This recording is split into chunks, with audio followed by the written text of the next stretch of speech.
Je voudrais du soleil vert, des dentelles et des théières, des photos de bord de mer, dans mon jardin d'hiver. Je voudrais de la lumière, comme en Nouvelle-Angleterre. Je veux changer d'atmosphère, dans mon jardin d'hiver. Ma robe à fleurs, sous la pluie de novembre, tes mains qui courent, je n'en peux plus de t'attendre. Les années passent, qu'il est loin, là je tombe. Nul ne peut nous entendre. Je voudrais du Fred Astaire, revoir un latte. Good evening once again from our NBC News headquarters here in New York, day 1056 of the Trump administration. Moments ago, the House Judiciary Committee adjourned after working late tonight. Not quite the midnight oil, but close. A 4-hour session that will now hold over and continue in the morning, debating the wording of the articles of impeachment as Donald Trump becomes the first American president to face impeachment in his first term in office. House Democrats laid out the articles over 9 pages, charging that Trump, quote, abused the powers of the presidency and interposed the powers of the presidency against the lawful subpoenas of the House of Representatives, another way of saying obstruction of Congress. Tonight, in a sharply partisan session, committee members challenged one another over the Democrats' charges against the president and the assertions that our president has put our 2020 election and our nation's security at risk. If the president can first abuse his power and then stonewall all congressional requests for information, Congress cannot fulfill its duty to act as a check and balance against the executive, and the president becomes a dictator.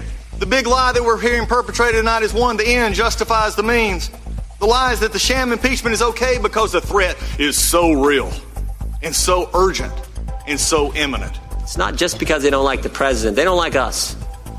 They don't like the 63 million people who voted for this president. All of us in flyover country, all of us common folk in Ohio, Wisconsin, Tennessee, and Texas, they don't like us. The framers were so concerned about a president abusing his power that they gave us the power of impeachment. George Washington was particularly concerned about unprincipled men finding their way into the White House.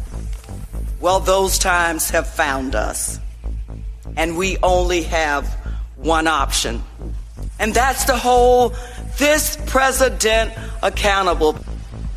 The vote by the committee, most likely party line, of course, expected tomorrow. That would hand the matter on to the full House. That would make a Senate trial in January almost certain. One of the issues driving this committee vote before the weekend, by the way, a large congressional delegation headed to Europe on Thursday afternoon to mark the 75th anniversary of the Battle of the Bulge. Tonight, Politico and the Washington Post reporting that House Democrats may see some defections on an impeachment vote. There are already 2 that we know of, and this is new. The Washington Post also reporting the White House Budget Office is now offering a new explanation for withholding that military aid to Ukraine. Yes, the Budget Office, quote, asserts in a new legal memo that it withheld military aid to Ukraine as a temporary move to study whether the spending complied with U.S. policy and not as a political effort to block Congress's spending decisions. The office first began reassessing whether to release the aid on June 19, the day President Trump learned of the aid from an article in the Washington Examiner and questioned the wisdom of the spending. Meanwhile, Bloomberg News reporting that Republican senators are looking at a short impeachment trial. Quote, Senator Ron Johnson, Wisconsin Republican, said a growing number of the Senate's 53 GOP members want to simply let House Democrats make their case to impeach the president, then hear a rebuttal from Trump's team before moving immediately to a vote on the articles of impeachment. Tonight, Senate Judiciary Chairman Lindsey Graham echoed those same sentiments. Everybody's dying to hear from Joe Biden and Hunter Biden and prove that there was corruption on their part and to get shift, and all that good stuff. I'm really worried about where this would take the country. Here's what I think is best for the country, that we listen to the House's case based on the evidence they used to impeach if they do, that we not build upon that record. We let the president give his side of the story of why it's not impeachable. Then I think we should vote and end it. But appearing on this network tonight, Democratic Senator John Tester of Montana had this warning for his Republican colleagues. I think if folks want to turn this trial into a carnival, I think there will be hell to pay for that at the ballot box. I think people expect an honest and fair trial and depoliticize it as much as possible. And I will tell you that is very difficult after watching the House for a bit this evening. But the bottom line is that I think the American people expect our government to work. It is Thursday, the 12th of September of 2019, and you are in West Coast Cookbook and Speakeasy. I am your chef de cuisine, Justice Putnam, and our daily special is Metro Shrimp and Grits Thursdays. A little bit of jambalaya, a little bit of spice in your life. Well, we had the beginning of the markup in the judiciary last night, and they are continuing this morning. A bit of fireworks. Apparently, they determined they didn't yell enough last night, so they're going to make up for it today. Heard a little bit of Doug Collins' spiel, but he tends to yell all the time. I was a bit taken by how somber and deflated the Republicans were last night as they read their statements. Even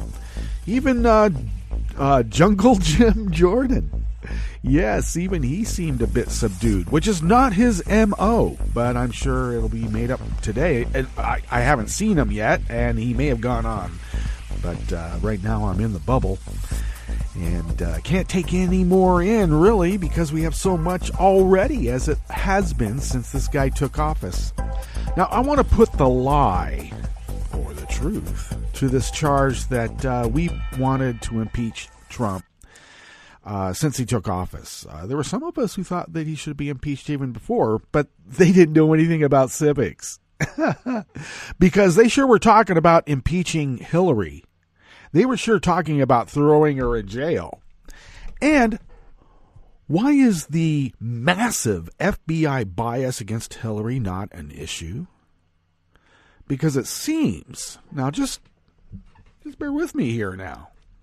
It seems that in many respects, except for the rogue Manhattan office, let's be clear, it seems that by and large, with the whole of the FBI, those who expressed extreme Hillary bias, anti-Hillary bias, still did their job in a nonpartisan way. Because you expect cops to do that. You expect it. I mean, come on. I mean, we all know cops, right? Yeah. But regardless, this is the FBI now. The modern FBI. It's not J. Edgar Hoover's FBI. And this FISA abuse we keep hearing about, really now? I'm not really into secret courts, to be honest with you. But we do have grand juries. And so let's dig in just a little bit before we get into the actual curated show here at West Coast Cookbook and Speakeasy. Let's dig into this FISA abuse about Carter Page. Well, what was that? It turns out that Carter Page was an informant or an asset or somebody who tacitly working with the CIA. So I guess maybe they didn't want that out for a couple of reasons. Maybe one is that they didn't want to expose him to Vlad. Or maybe they didn't want to expose him to Trump. But when you listen to Carter Page, he's a Kool-Aid drinker, if you believe that kind of metaphor. Because I think it was something else. It wasn't really Kool-Aid. I always like when I get into you get into discussions about Jonestown and people parse down and go, oh, no, it wasn't at 2 o'clock in the afternoon. It was at 3. Oh, really? Or it wasn't Kool-Aid, it was whatever the other off-brand was. I don't care what it was. They drank poison all together on command. And those that didn't were killed by those who, were there to make sure everybody died. So that's where we are. Oh, my gosh. So sounds like Doug Collins wants to strike the first article of impeachment, or the article of impeachment about abuse of power, because, according to him, it's all lies. It's all lies. There's no abuse of power there. We have Glenn Greenwald, to get back to the FISA abuse. Glenn Greenwald saying that this is all just, Vlad. Everybody just hates Vlad. And that's what's motivating the liberals. They're just lying about Vlad. They're lying about Trump. They just hate Trump. Well, I got to tell you, Glenn, those icebox baby gulags, are you telling me that by my criticizing those that I'm criticizing Vlad out of some abject hate? Damn right. Because I will, and I don't even hate. But let's just use it as a literary device for a moment now. I am going to hate those people that implemented icebox baby gulags. And the one who's pushing it here in the United States is one Donald J. Trump. So yeah, I'm going to dislike that guy. So this FISA abuse was just on Carter Page. Now, see, we expose our mistakes. We put them out there. That's the way that it's supposed to work. They admitted their mistake to Carter Page. And part of it was because he had been working for the CIA. Because he was deep in Russia doing all sorts of weird business meetings and self-help guru-type seminars. So, you're going to use those kinds of guys. And I guess they didn't want that out there. Not that that's an excuse, but I will say that the analysis about the IG report, the unintended or intended consequences, is that we gave Vlad a road map to our counter intel program and actual individuals in that program. So I wonder if that was all part of the gambit too, because that's how agitprop works. Indeed. So the other FISA applications were investigated, and they did not violate protocol. Carter Page's did, presumably because the CIA had hooks in him for other work. And, yeah. So what Bill Barr then calls spying, in a normal world they call that an investigation of a criminal activity as it's ongoing. And if you get caught up as like a hanger-on to criminal activity, you're going to be investigated. Which brings us to the newest revelation about Lev Parnas. They want him back in jail, they being the prosecutors. They let him out, and I thought it was kind of weird. I mean, he's a flight risk. He and his friend Igor were flying overseas on one-way airline tickets. As soon as they found out that they were going to have to testify, they took off. They got arrested in Florida on the way out of the country on one-way airline tickets. So Igor remains in jail. Lev was allowed to get out. Wear an ankle monitor. But he received an undisclosed $1 million laundered through his wife's bank account from a Russian bank. Oh, did I fail to mention?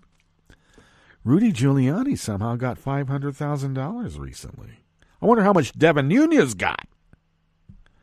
So Lev did not disclose this to the prosecutors, and they want his ass back in jail because he is a flight risk. So the crimes are ongoing. According to the GOP accomplices to the crime, it is all lies. Well, you would expect criminals to say that now, wouldn't you? And I'm thinking that a John Mitchell of Bill Barr is not going to be enough. I think that what will be happening to Bill Barr will set the standard. I'm not talking about him getting away. I'm talking when he is held to account.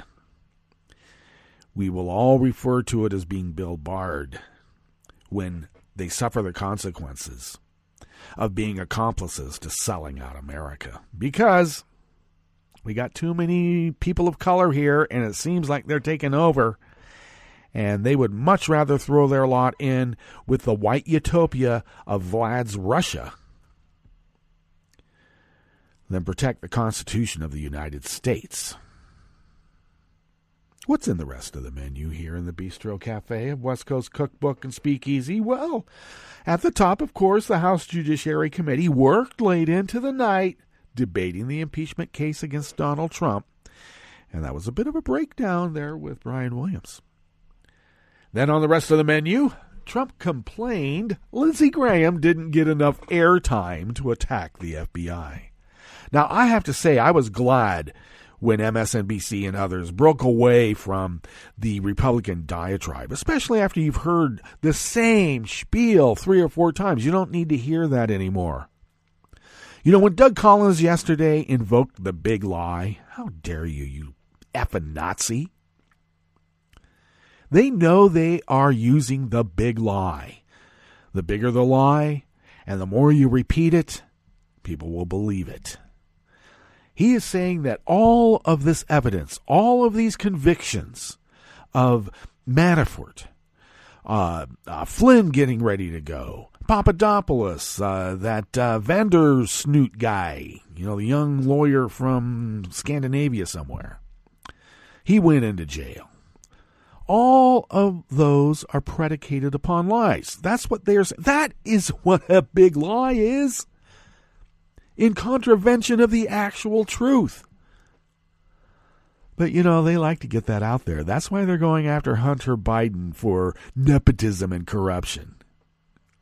Give me, please, an effing break.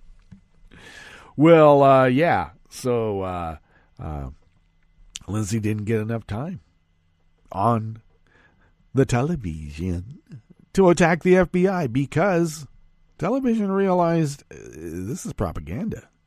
We got better things to talk about. The GOP senator who defended Giuliani's shadow foreign policy will now chair the Ethics Committee. It's happening right before our eyes and is very obvious. We don't need to ignore it, really. And Congress, this is some good news now. And Congress restored $250 million in funding to historically black colleges. Well, that was held back because Trump saw that and said, what? Yeah, well, somehow by bipartisan agreement, this is going to happen. After the break, we move to the chef's table where Chile's former interior minister is stripped of his right to hold public office for failing to prevent human rights abuses by security forces during months of violent protests. And French police arrested a former Argentine federal officer for crimes against humanity during the country's dirty war. All that and more on West Coast Cookbook and Speakeasy. Bon appetit.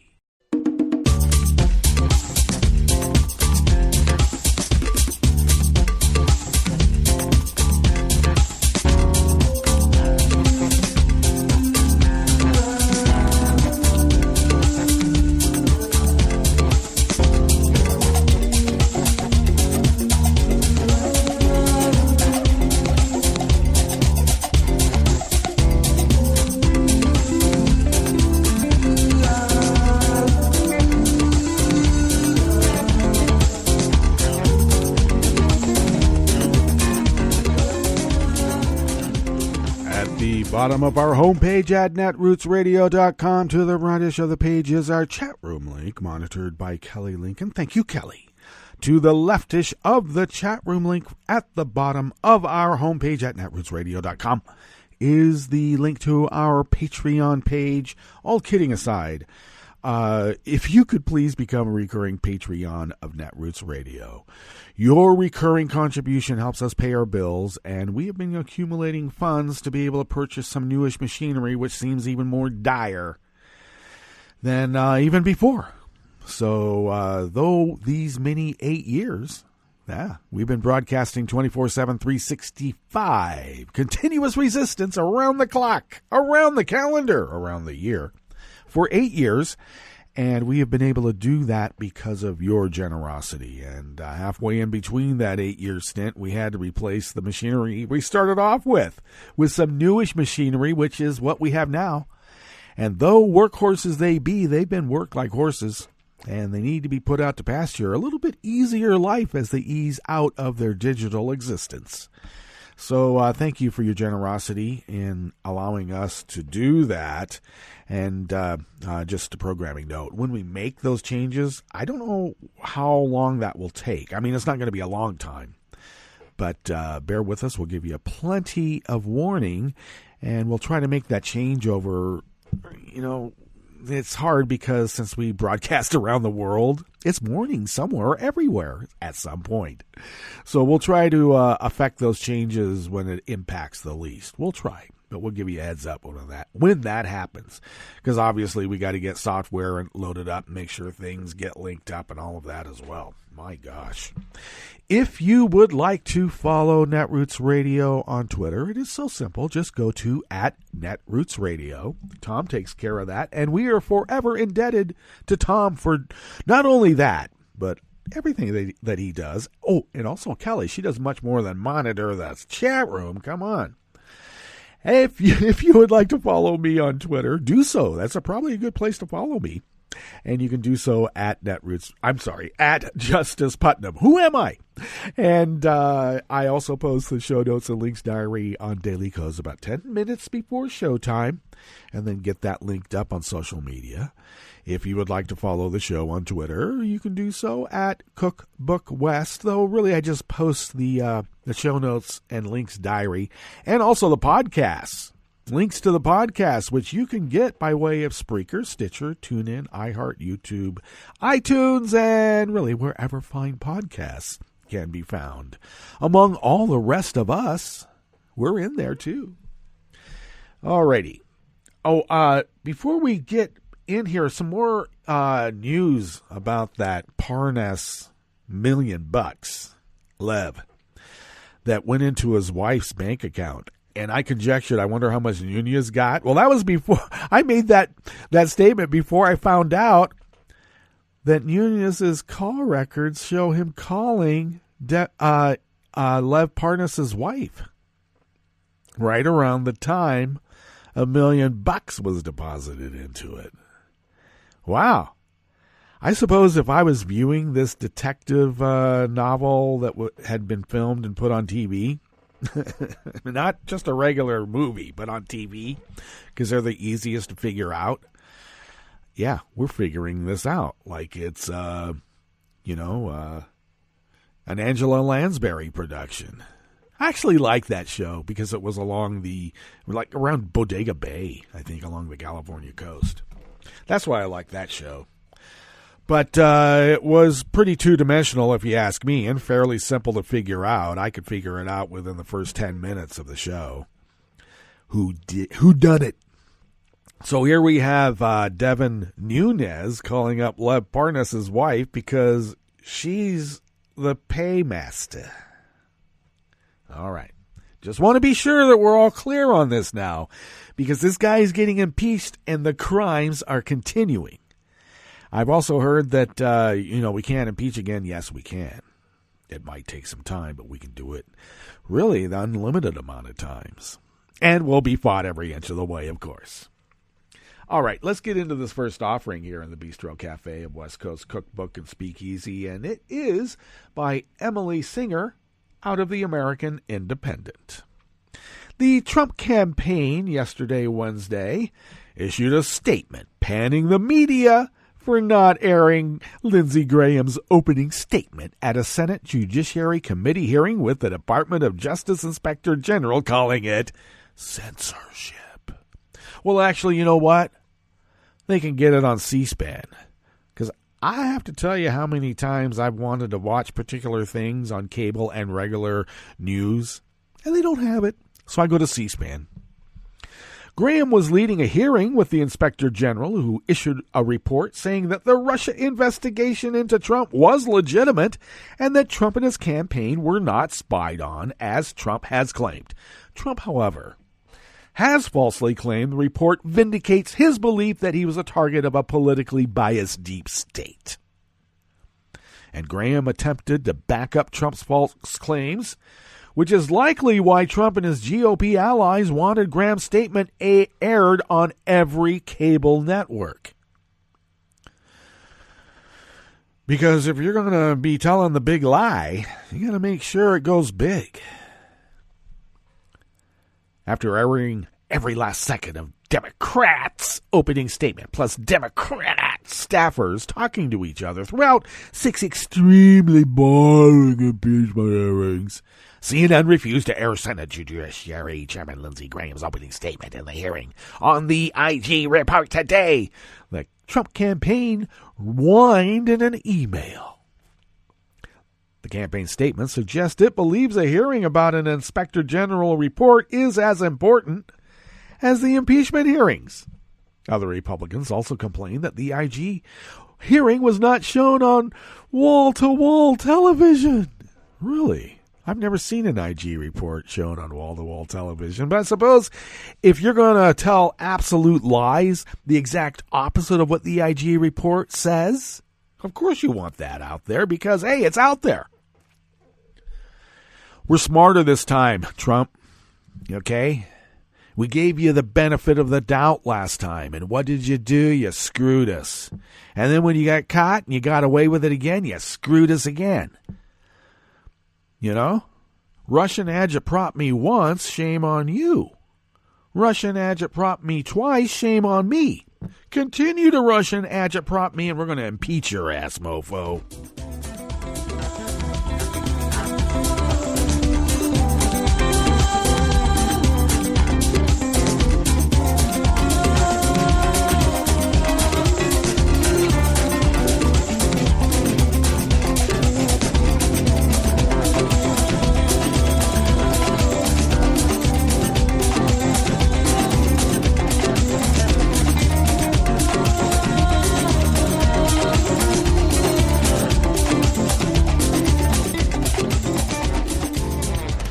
Next offering here in the Bistro Cafe of West Coast Cookbook and Speakeasy, Metro Shrimp and Grits Thursdays, is also out of the American Independent, but this time by Josh Israel.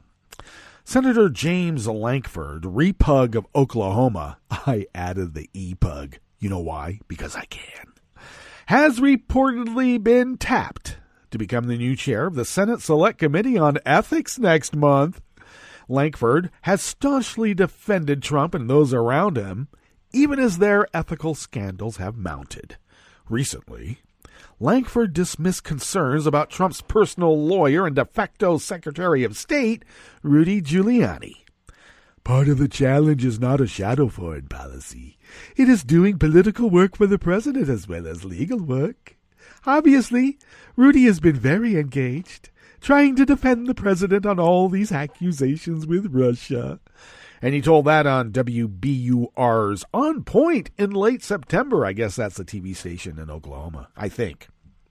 Lankford also minimized Trump's effort to pressure Ukrainian President Zelensky to dig up dirt on political opponents, falsely claiming that Zelensky was actually the one who brought the issue up about Rudy and about the Hunter Biden topic. Apparently Zelensky brought it up to Trump first, and then Trump actually responded back to him. The call summary released by the White House shows it was Trump who brought up the Bidens and CrowdStrike. And once again, we don't have the transcripts of the call. We got their summary of the call, sort of like Barr's 4-day lie about the Mueller report. And even with that, they're so stupid. They still got Trump pretty much putting up all the evidence to have himself impeached. Maybe he wanted impeachment by cop. In January, he excused former Trump campaign chair Paul Manafort, who pleaded guilty to conspiracy charges. This is Lankford, who excused Manafort. And, of course, Manafort was convicted of financial fraud charges in 2018 for having shared information with a Russian associate. This is an ongoing relationship that Paul Manafort had with the Ukraine, he argued. He was a representative of Ukraine, worked for the Ukrainian government, Langford continued, and was trying to be able to work for a peace proposal. Yeah. One of the charges against Manafort was that he failed to register as a Ukrainian foreign agent. In May of 2018, when it came out that Trump Jr. and others from the 2016 Trump campaign had taken a meeting with Russian operatives offering dirt on Hillary, Langford quickly tried to explain it away, telling Fox News that it was just a rabbit hole. I think it was a nesting doll. The selection of Langford will need to be officially approved by Senate Republican Conference, reportedly set to happen next week. Oh, really? You mean when the impeachment vote happens? In the House? I can't wait for it. Senator Johnny Isakson of Georgia, who has chaired the panel since 2015, is resigning from Congress at the end of December due to mounting health problems stemming from Parkinson's disease.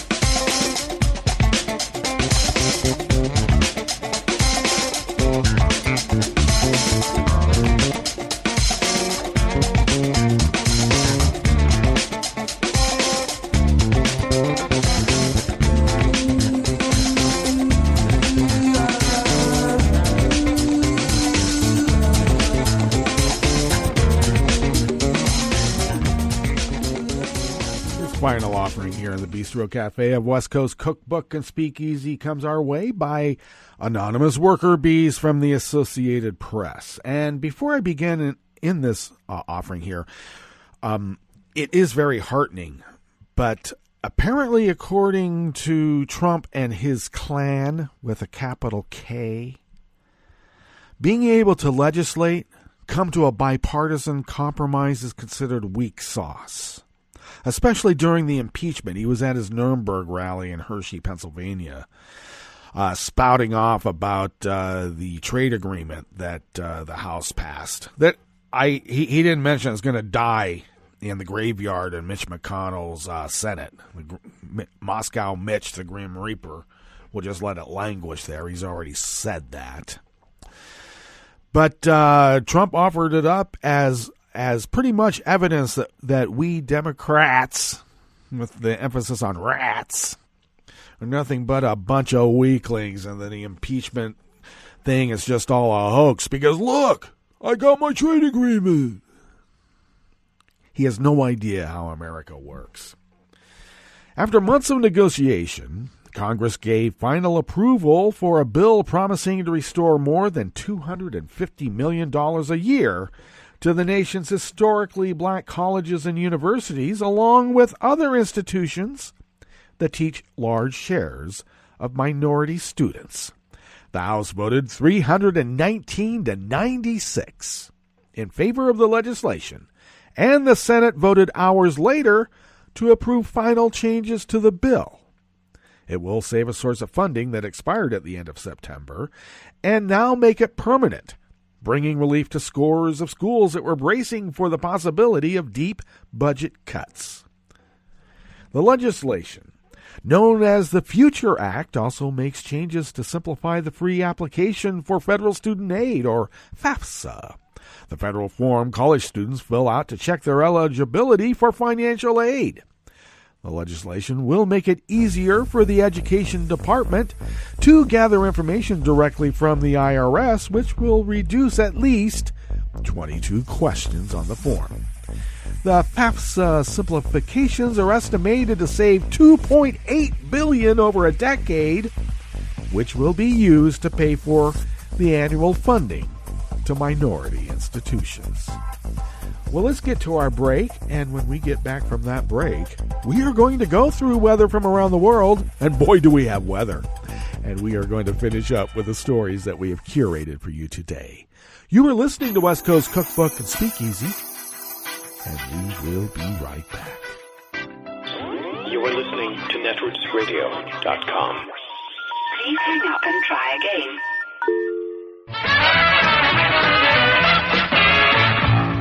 From a point at sea to the circles of your mind, a new force is at work for planetary transformation. New radio for a new Earth.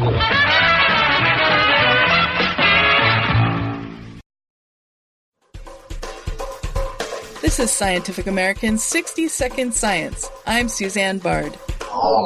The rain in Spain stays mainly in the plain.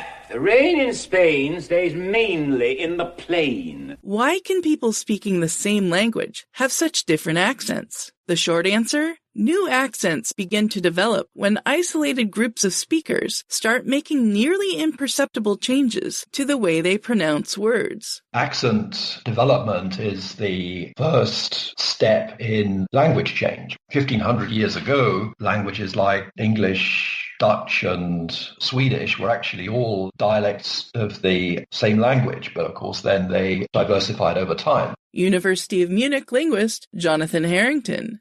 He's interested in how accents first get started. But because of global communication, most communities are no longer linguistically isolated, and audio recording equipment didn't exist back when more of them were. So how to capture the early stages of accent formation today? Harrington and his team turned to members of the British Antarctic Survey who speak with a variety of English accents. When you're in Antarctica during the winter period, then there's no way in and there's no way out. So they were isolated together and they interacted with each other and they have to cooperate with each other. Harrington's team recorded the winterers reciting a list of words before they left for Antarctica. Then, while there, the winterers recorded themselves saying the same words 4 more times. The linguists then analyzed the recordings, in particular, resonances, the way airflow shapes sound. Resonances are the defining acoustic features which let you distinguish one vowel from the next. And even during their short time in Antarctica, the way the winterers produced certain vowels began to converge, averaging out the resonances. For example, at the beginning of the study, some people produced the oo in food at the front of the mouth, like this. Food. While others used the back of the mouth. Food. But they began to sound more similar over time. In addition, the winterers invented slightly new ways of pronouncing vowels, such as shifting the production of the second syllable in the word window very slightly forward in the vocal tract. The linguists think these small changes document the very beginnings of a common accent. The study is in the Journal of the Acoustical Society of America. Harrington says the research isn't just relevant for understanding Earth's colonial past. He thinks there's every reason to expect that prolonged isolation will cause astronauts on Mars missions to end up with an out-of-this-world accent. Thanks for listening. For Scientific American's 60-Second Science, I'm Suzanne Bard. Sweetie, want some fruit? You have to use the right tool for the job. A power drill is the wrong tool to slice fruit. Just like an antibiotic is the wrong tool to treat viruses, including colds and flu. Antibiotics are only needed for certain bacterial infections. When they aren't needed, antibiotics won't help you, and the side effects could still hurt you. Ask your healthcare professional when an antibiotic is the right tool and when it's not. Visit cdc.gov/antibiotic-use. This is an important message from the U.S. Department of Health and Human Services. When it snows this winter, make sure you clear more than your driveway. Before you hit the road and before you get in the driver's seat, check to be sure that your vehicle's tailpipe is clear of snow. If the tailpipe is blocked, carbon monoxide, an odorless, colorless, and deadly gas produced by your engine can build up quickly inside your vehicle, poisoning anyone inside. To learn more, call 1-800-CDC-INFO. That's 1-800-232-4636.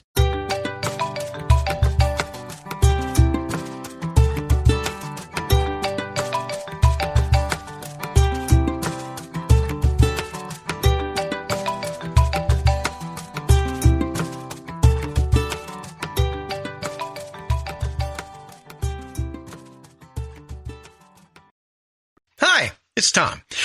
Could we humbly suggest your donation to netrootsradio.com? All we've got to run this 24-hour powerhouse of progressive resistance radio is what comes out of our own wallets. And you are our biggest donor. And it doesn't take much, $3, $5. Just go to the bottom of our netrootsradio.com page and hit our secure donate button.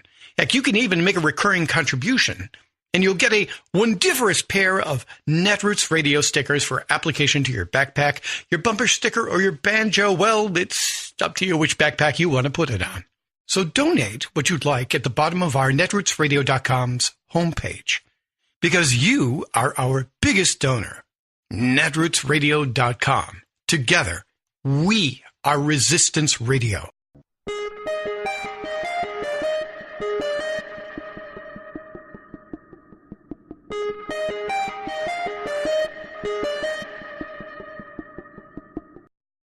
A Nicaraguan teenager fled her home after participating in student-led protests, where she was tear-gassed while peacefully marching in the streets and where one of her friends was shot in the head and killed next to her. And then the story gets worse. I'm Bill Newman, and this is the Civil Liberties Minute.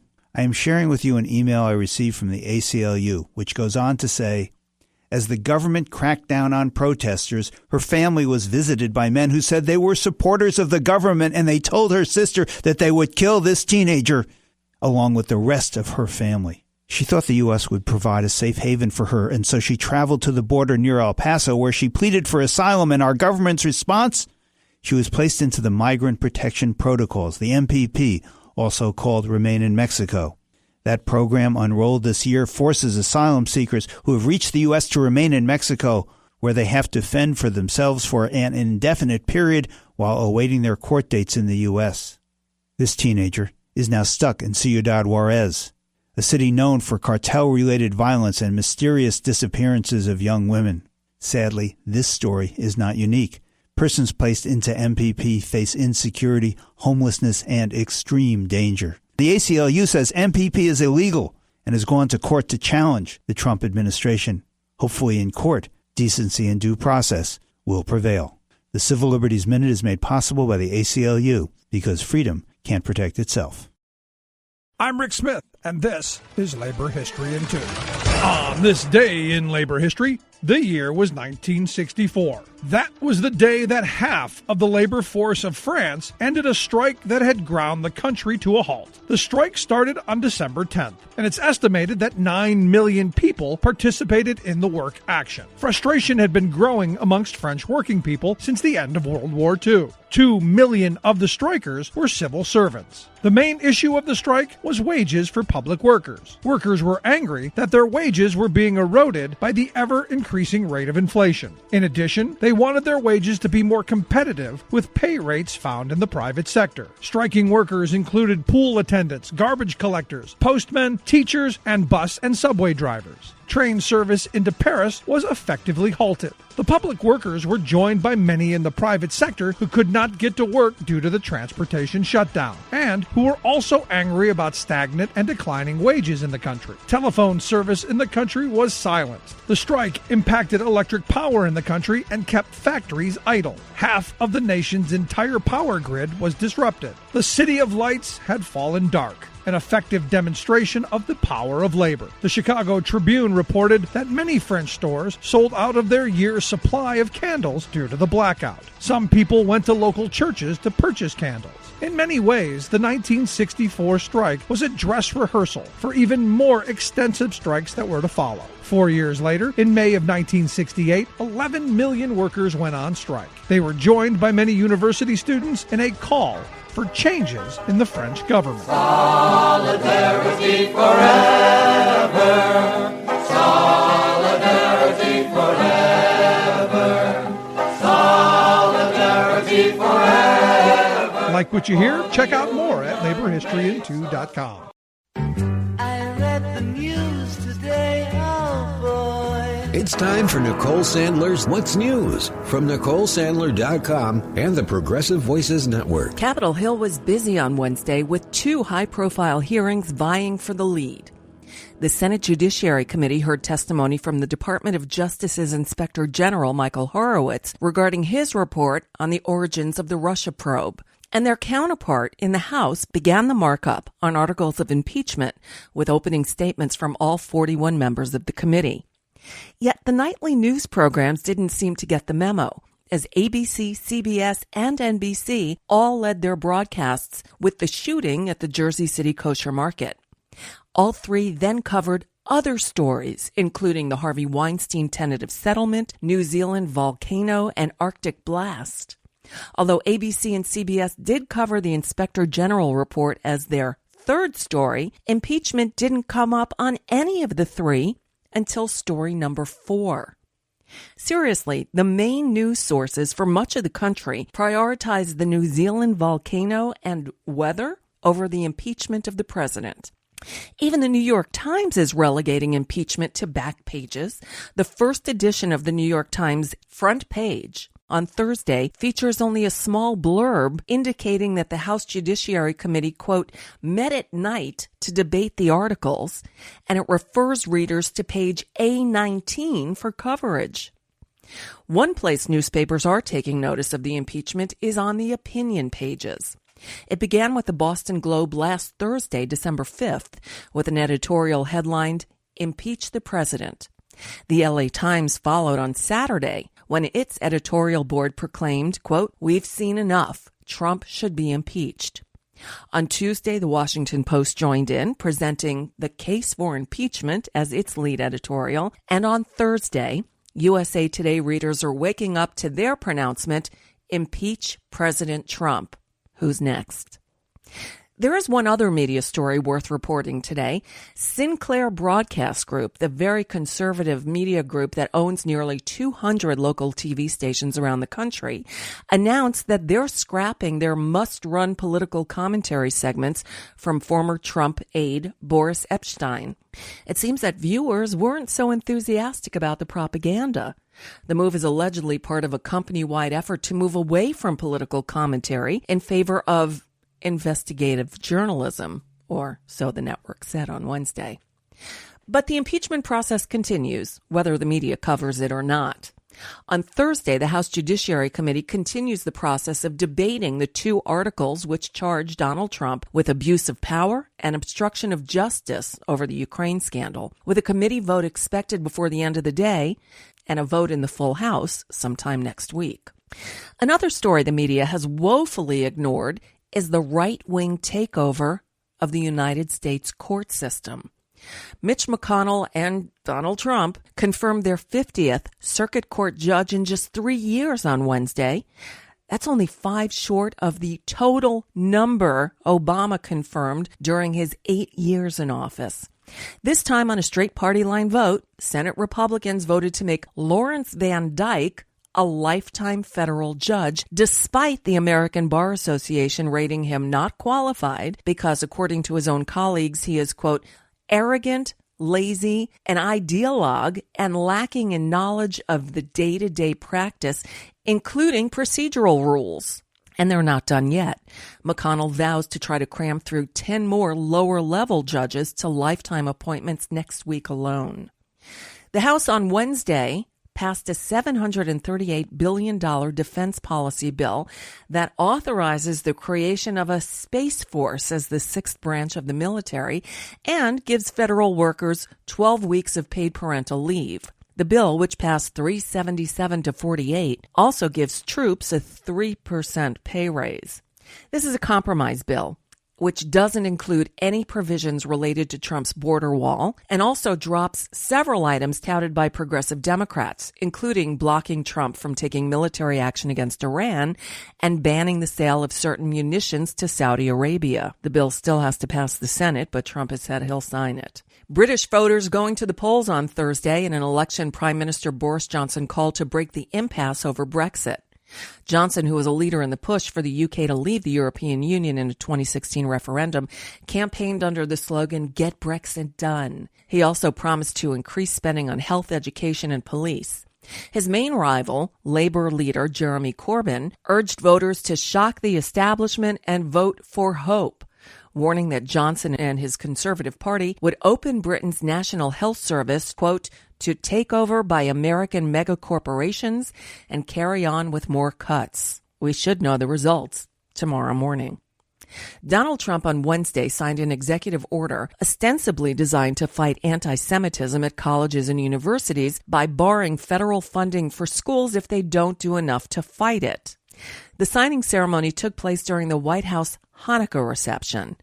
The order extends protections from discrimination based on race, color, and national origin under the 1964 Civil Rights Act.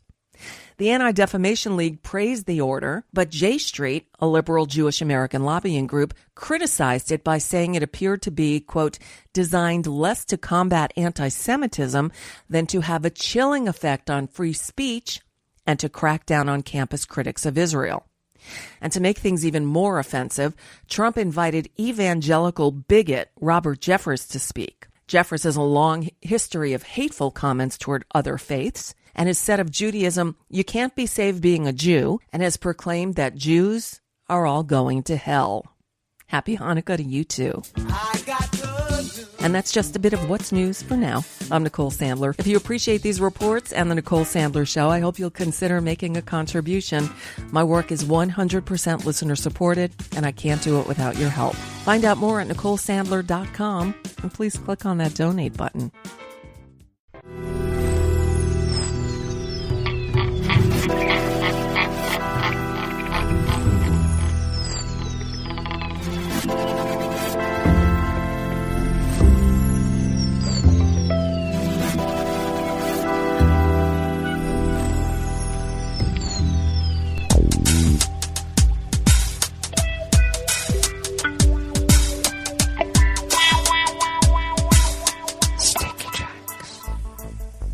Thank you for accompanying us here to the Chef's Table of West Coast Cookbook and Speakeasy, Metro Shrimp and Grits Thursdays. We always begin weather from around the world along the banks of the Rogue River and the Rogue River Valley of Southern Oregon on the west coast of the continental United States of America, where it is currently 44 degrees Fahrenheit and we have copious amounts of water falling from the sky. Expecting about a little less than a quarter of an inch and quite a bit more than a third of an inch overnight. Winds are currently out of the northwest, light and variable, will be shifting out of the south-southwest at 10 to 15 miles per hour. And daytime high of around 54, so a tad warmer than we had yesterday. Overnight lows at 44, and we are going to drop in temperature tomorrow as we get well over a half an inch of rain with a high temperature of around 47 or so. Air pollen is rated at none. The air quality index is in the good range at 29 parts per million, and the daytime UV index is low at 1. Barometric pressure is again falling at 30.12 inches. Visibility is down to 4 miles. And relative humidity is at 100%. It's like a river of water. Weather from around the world is brought to you by people's personal weather stations that they purchased. These people planted these purchased personal weather stations somewhere on their property, and these people positively live around the world. London is 49 degrees with rain. Paris is 43 and cloudy. Rome is 47 and mostly cloudy. Kyiv is 35 with fog. Kabul is 38 and partly cloudy. Hong Kong is 64 and fair. Tokyo is 47 and partly cloudy. Sydney, Australia is 66 and mostly cloudy. San Francisco, California is 57 degrees and cloudy. And New York is a chilly 30 degrees Fahrenheit, but you are so fair, it's unfair. And that is weather from around the world, brought to you by people's personal weather stations that they purchased. These people planted these purchased personal weather stations somewhere on their property, and these people positively live around the world.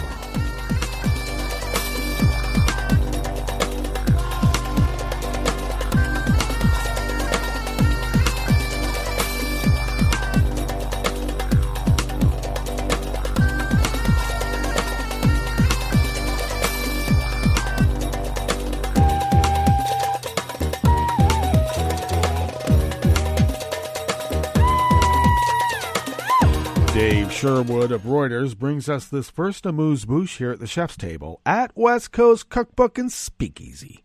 Metro Shrimp and Grits Thursdays. A little bit of jambalaya. A little bit of spice in your life. Chile's Senate voted to strip a former interior minister of his right to hold public office, saying he failed to prevent human rights abuses by security forces during months of violent protests. Andres Chadwick, a cousin and close confidant of center-right President Sebastián Piñera, resigned under pressure shortly after protests began in October, part of a cabinet shakeup designed to quell increasingly violent riots. In a 12-hour marathon session, senators voted 23-18 to punish the ex-interior minister, accusing him of violating the Constitution by failing to stem human rights violations. Lawmakers also said Chadwick failed to maintain public order as chaos swept through the country. Nearly 2 months of protests over inequality of rock Chile, leaving at least 26 dead, thousands injured, and billions of dollars of damage in the once stable South American country.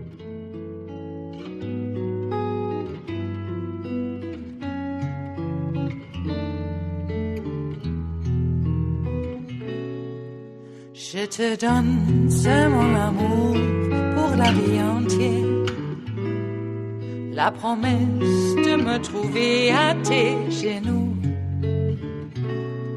Aussitôt que tu m'appelles, rester toujours fidèle, c'est tout, c'est tout. Je te donne tous mes printemps, mes étés de mer, mes automnes quand les feuilles tombent partout. Si ce n'est pas une bonne affaire, je te donne tous mes hivers, c'est tout. Anonymous worker bees at Reuters bring us this final amuse-bouche here at the chef's table at West Coast Cookbook and Speakeasy.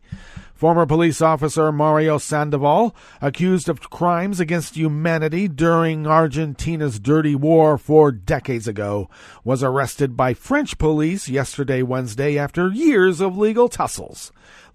His lawyer, Sophie Tonen-Westfried, told Reuters he was arrested just hours after France's top administrative court, the Conseil d'État, rejected Sandoval's appeal against his extradition. He was being held near Paris. Sandoval, who moved to France after the fall of Argentina's 7-year military dictatorship and obtained French citizenship in 1997, is accused by Argentine prosecutors of more than 600 human rights violations, including torture.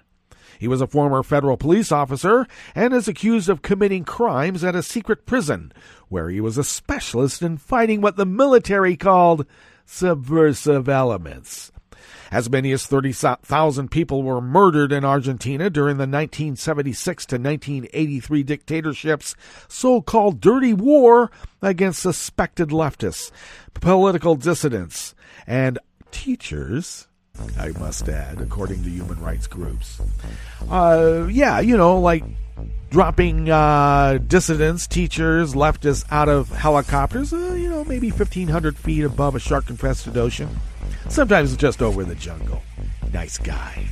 All right, that brings us to the end of our broadcast period for the day. But you do know that Netroots Radio is going to broadcast on. And we're going to meet up tomorrow for Blue Moon Spirits Fridays. And don't we deserve it? So do stay tuned to Netroots Radio all day and all night for all the breaking news as it breaks. And we'll meet up here tomorrow, right here in West Coast Cookbook and Speakeasy. Bon appetit.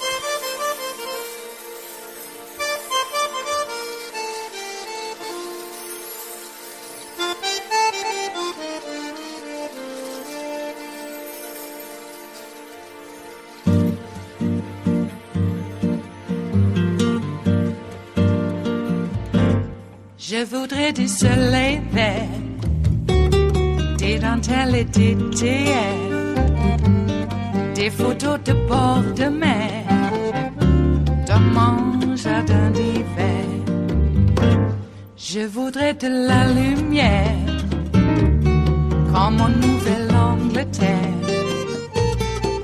veux changer d'atmosphère dans mon jardin d'hiver. Ma robe à fleurs sous la pluie de novembre, tes mains qui courent, je n'en peux plus de t'attendre. Les années passent, il est loin, là je tombe. Nul ne peut nous entendre. Je voudrais du Fred Astaire, revoir un latte Goël. Je voudrais toujours te plaire dans mon jardin d'hiver. Je veux déjeuner par terre comme au long de golfe clair, t'embrasser les yeux ouverts dans mon jardin d'hiver. Ma robe à fleurs sous la pluie de novembre, tes mains qui courent, je n'en peux plus de t'attendre. Les années passent, il est loin, là je tombe. Nul ne peut nous entendre. Ba-da-da-dum-di-da-dum, ba-da-da-dum-di-da-dum, ba-da-da-dum-di-da-dum, dans mon jardin d'hiver. Ba-da-da-dum-di-da-dum, ba-da-da-dum-di-da-dum, ba-da-da-dum-di-da-dum, dans mon jardin d'hiver. Dans mon jardin d'hiver, dans mon jardin d'hiver.